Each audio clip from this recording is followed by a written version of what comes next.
It's all there in the Gospels. The Magdalene girl comes to pay her respects, but her mind is a whirl when she finds the tomb empty.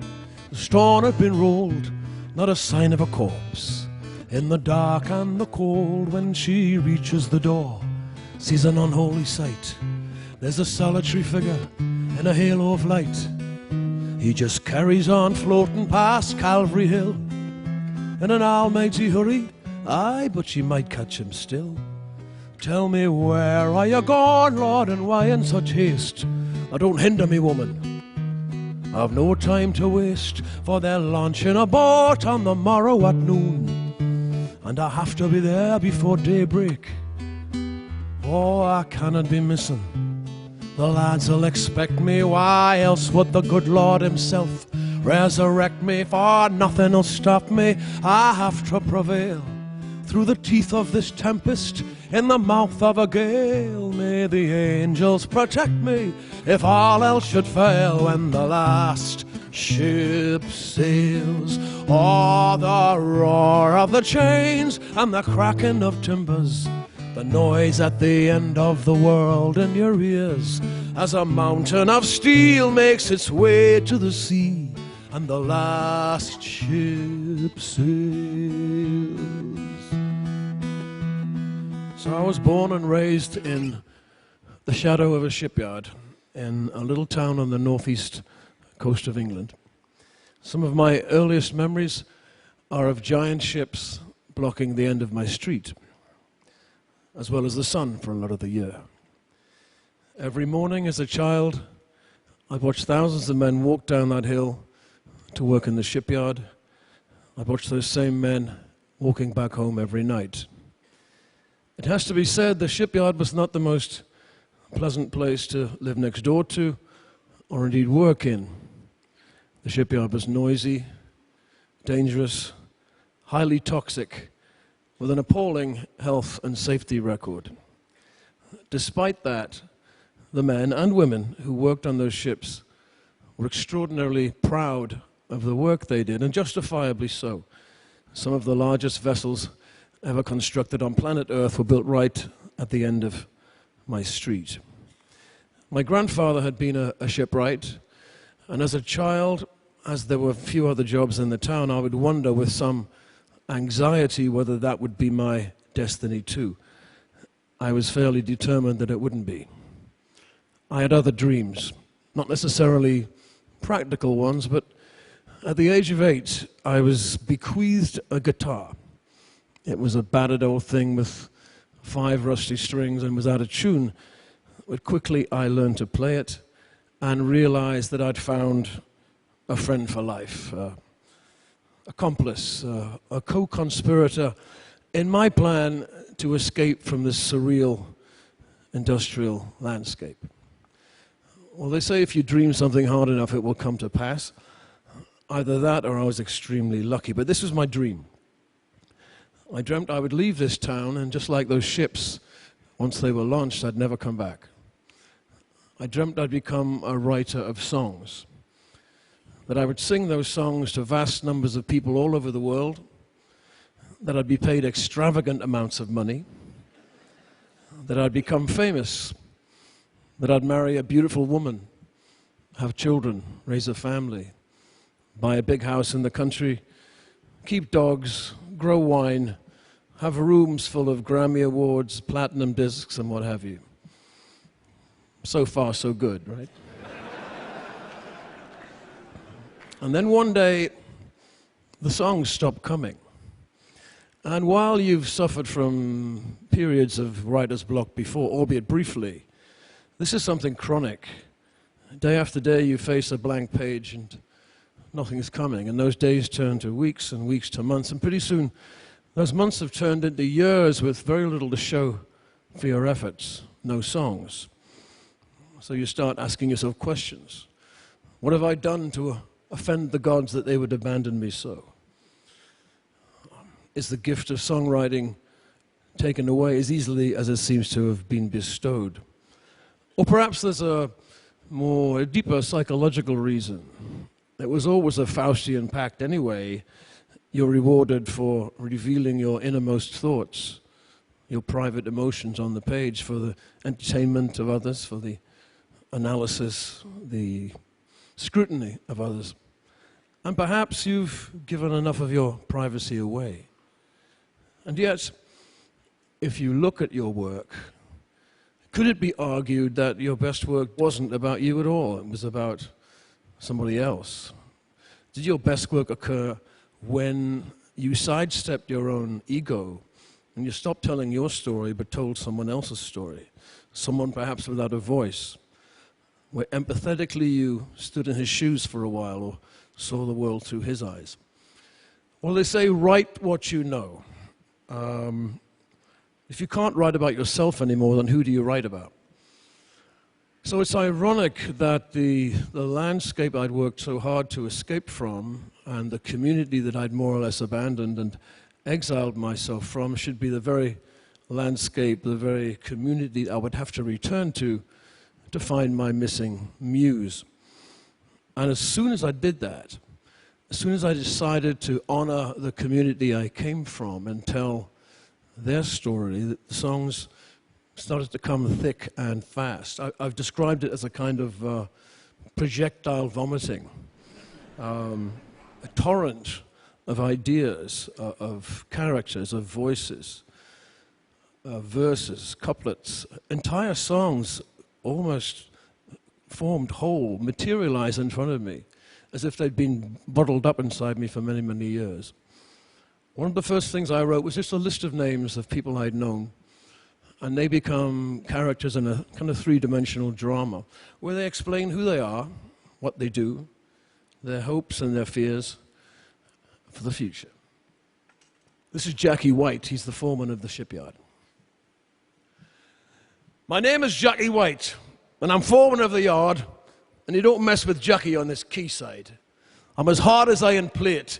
We'll be tied you if you're late, when we have to push a boat out on the spring tide. Now you could die and hope for heaven, but you need to work your shift, and I'd expect us all to back us to the hilt. For if St. Peter at his gate were to ask you why you're late, why you tell him that you had to get a ship built. We built battleships and cruisers for Her Majesty the Queen, super tankers for Onassis, and all the classes in between. We built the greatest ship in tonnage what the world has ever seen. And the only life we've known is in the shipyard. Steel in the stockyard, iron in the soul would conjure up a ship where there used to be a hole. But we don't know what we'll do if this yard gets sold. For the only life we've known is in the shipyard.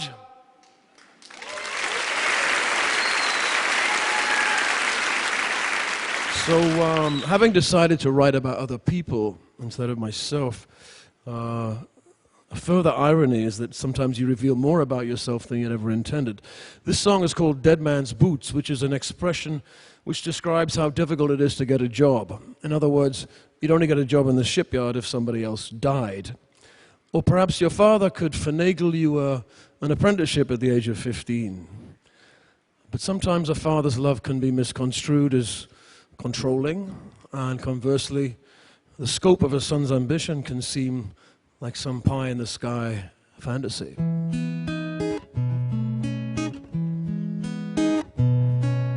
He said, you see these work boots in my hands?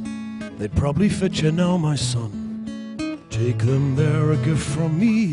Why don't you try them on? It would do your old man good to see you walking in these boots one day. Take your place among the men who work upon the slipway. These dead man's boots, though they're old and curled, when a fella needs a job and a place in the world, and it's time for a man to put down roots and walk to the river in his old man's boots. He said, I'm dying, son, and asking that you do one final thing for me. You're barely but a sapling and you think that you're a tree. If you need a seed to prosper, you must first put down some roots. Just one foot, then the other in these dead man's boots.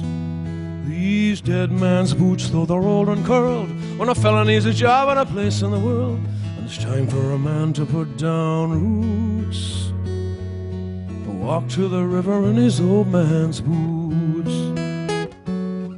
I said, why in the hell would I do that?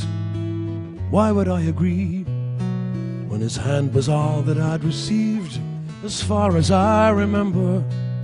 It's not as if he'd spoiled me with his kindness up to then, you see.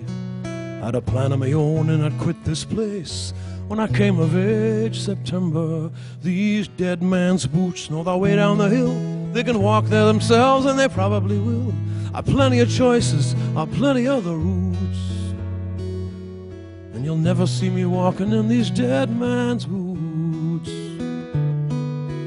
What was it made him think I'd be happy ending up like him, when he'd hardly got 2 halfpennies left or a broken pot to piss in?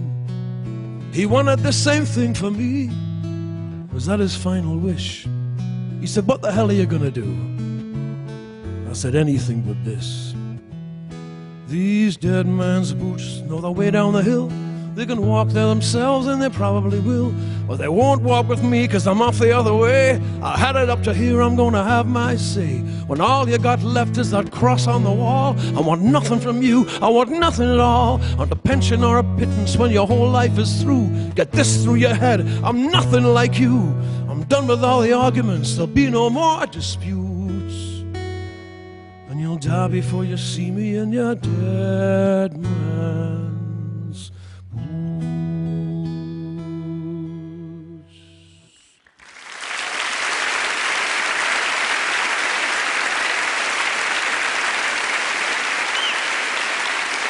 Thank you.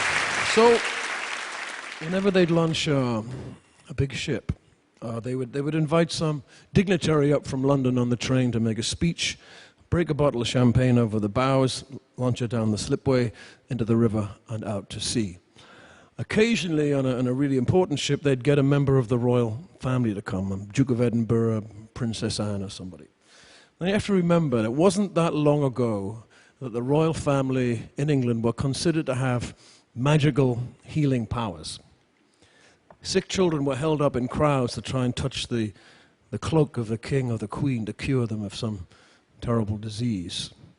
It wasn't like that in my day, but we still got very excited. So it's a launch day, it's a Saturday, and my mother has dressed me up in my Sunday best. I'm not very happy with her. All the kids are out on the street, and we have little Union Jacks to wave. And at the top of the hill, there's a motorcycle cortege appears. In the middle of the motorcycles is a big black Rolls Royce. Inside the Rolls Royce is the Queen Mother. This is a big deal. So the procession is moving at a stately pace down my street, and as it approaches my house, I start to wave my flag vigorously, and there is the Queen Mother. I see her, and she seems to see me. She acknowledges me, she waves, and she smiles, and I wave my flag even more vigorously. We're having a moment, me and the Queen Mother. She's acknowledged me, and then she's gone. Well, I wasn't cured of anything. That was the opposite, actually. I was infected. I was infected with an idea. I don't belong in this street. I don't want to live in that house. I don't want to end up in that shipyard. I want to be in that car. I want a bigger life. I want a life beyond this town. I want a life that's out of the ordinary. You know, it's my right. It's my right as much as hers. So here I am at TED to, I suppose, to tell that story, you know. And I think it's appropriate that at TED to say the obvious, that there's a symbiotic and intrinsic link between storytelling and community, between community and art, between community and science and technology, between community and economics. It's my belief that abstract economic theory that denies the needs of community or denies the contribution that community makes to economy is short-sighted, cruel, and untenable. Thank you. The fact is, you know, whether you're a rock star or whether you're a welder in a shipyard or a tribesman in the upper Amazon or the Queen of England, at the end of the day, we're all in the same boat. Aye, the footmen are frantic in their indignation. You see, the Queen struck a taxi herself to the station, where the porter, surprised by a lack of royal baggage, bustle her and 3 corgis to the rear of the carriage, for the train it is crammed with all Europe's nobility. And there's none of them famous for their compatibility. There's a fight over seats, I beg pardon, your grace, but you'll find that one's mine, so get back in your place. Ah, but where are they going? All the porters debate. Why, they're going to Newcastle, and they daresn't be late, for they're launching a boat on the Tyne at high tide. And they've come from all over, from far and from wide. There's the old Dalai Lama and the Pontiff of Rome, every palace in Europe, and there's nae bugger home. Is the Duchess of Cornwall and the loyal Prince of Wales, looking crushed and uncomfortable in his top hat and tails. Well, they haven't got tickets. Come now, it's just the detail. There was no time to purchase, and one simply has to prevail. For we'll get to the shipyards, or we'll end up in jail when the last ship sails. Oh, the roar of the chains and the cracking of timbers, the noise at the end of the world in your ears, as a mountain of steel makes its way to the sea, and the last ship sails. And whatever you promised, whatever you've done, and whatever the station in life you become, in the name of the Father, in the name of the Son, and no matter the weave of this life that you've spun, on the earth or in heaven or under the sun, when the last ship sails, oh, the roar of the chains and the cracking of timbers, the noise at the end of the world in your ears, as a mountain of steel makes its way to the sea, and the last ship sails.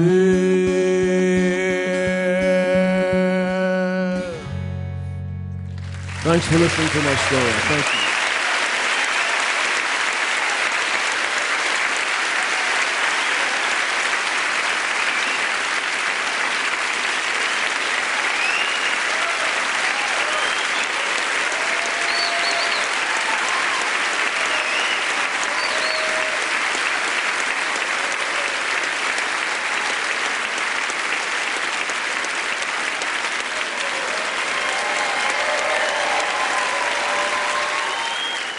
Thank you.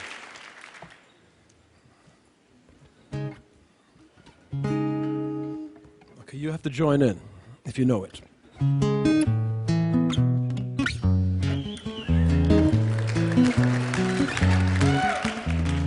Just a castaway, an island lost at sea, oh, another lonely day with no one here but me, oh, more loneliness than any man could bear.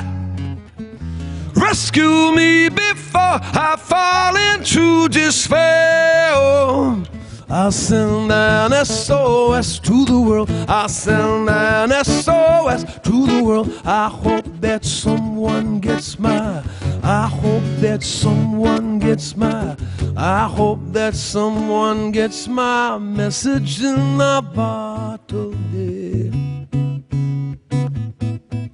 A message in a bottle.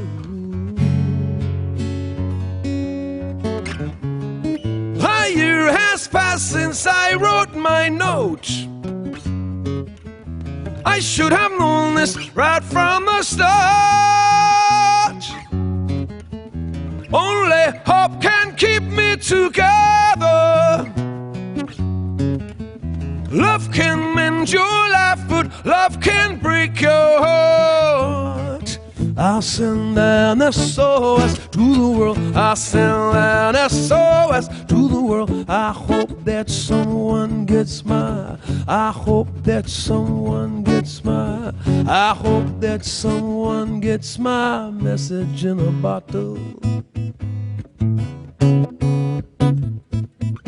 A message in a bottle.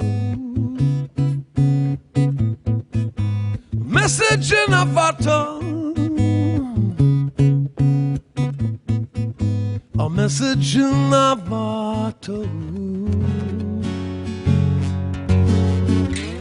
Walked out this morning, I don't believe what I saw. 100 billion bottles washed up on the shore. Seems I'm not alone in being alone. 100 billion cast away, looking for a home. I'll send an SOS to the world. I'll send an SOS to the world. I hope that someone gets mine. I hope that someone gets mine. I hope that someone gets my message in a bottle. A message in a bottle. A message in a bottle. A message in a bottle.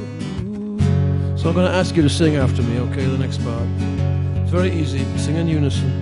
Here we go.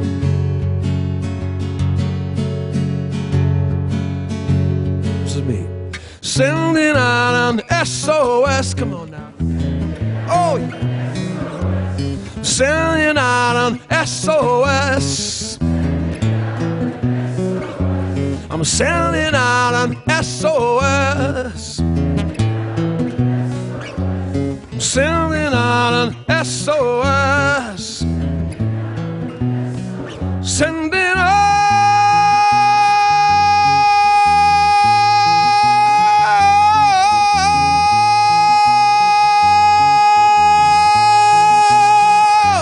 Sending out an SOS. Sending out an SOS.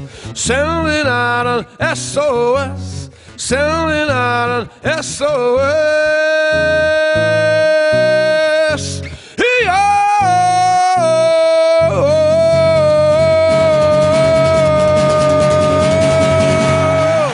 Thank you, Chad. Good night.